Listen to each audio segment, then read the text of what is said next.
Hey guys, today I want to share with you the effects of a hurricane whenever it comes through. I know that most of us recently have experienced Hurricane Michael and the effects that Hurricane Michael left in its path. And recently I had the opportunity to go to Lynn Haven, Florida.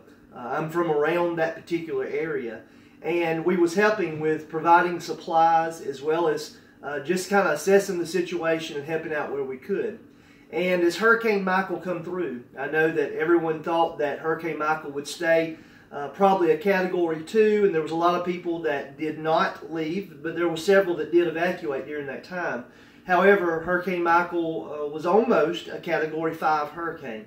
As it came through, just some of the effects that I saw and was able to see the devastation of what occurred is there was pine trees down everywhere. As we made our drive to Lynn Haven and also to Panama City, pretty much everywhere you could look around us, pine trees was down. Not only were they down, but it looked as if, as the winds was coming through, that it just literally caused pine trees to be tapped over, just like you would break a toothpick in half. And so the trees of the area were completely destroyed.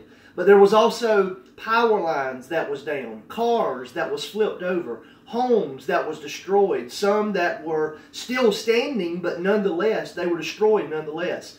There were churches that the ceilings were taken off and the walls seemed to be sucked out. Just devastation everywhere that occurred. But also something that I want to share with you about occurred during the hurricane that passed through was not only did it destroy the locations that were around that area, but it destroyed lives. It upset people and how they lived their life.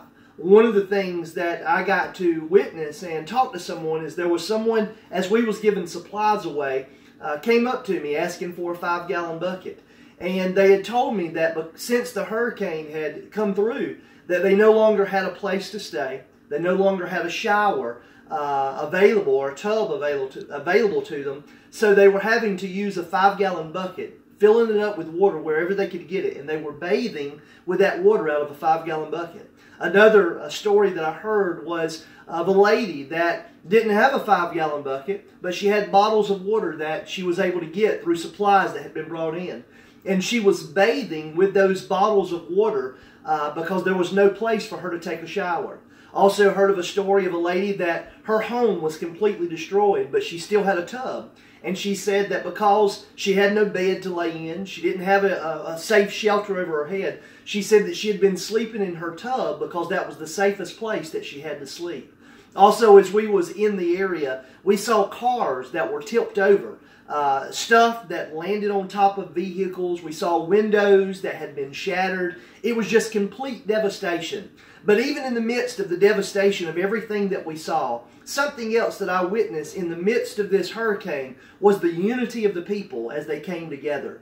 I was overwhelmed as I saw the needs and recognized everything that the people were truly in need of. But I was also excited to see that, in the midst of such devastation, God was bringing the communities together. People were banding together. They were helping one another. They were working for each other. And they were there just to lean upon one another. And so, I hope none of us ever has to go through such devastating results as a hurricane where our home is destroyed, our cars are flipped over and destroyed, our jobs are no longer there because we don't have a place of a business, or we don't have a safe place to lay our head or a place to take a bath. But nonetheless, I do pray that if we ever experience anything such as what Hurricane Michael has recently caused in the lives of people, that we would see and witness the unity of God's people coming together and the love of our neighbors helping one another and befriending one another in their times of need. And so I pray none of us ever experience a hurricane such as what Hurricane Michael has recently caused people to experience. But even if we do, praise the Lord that He's there with us and He'll help us through the storm. Thank you.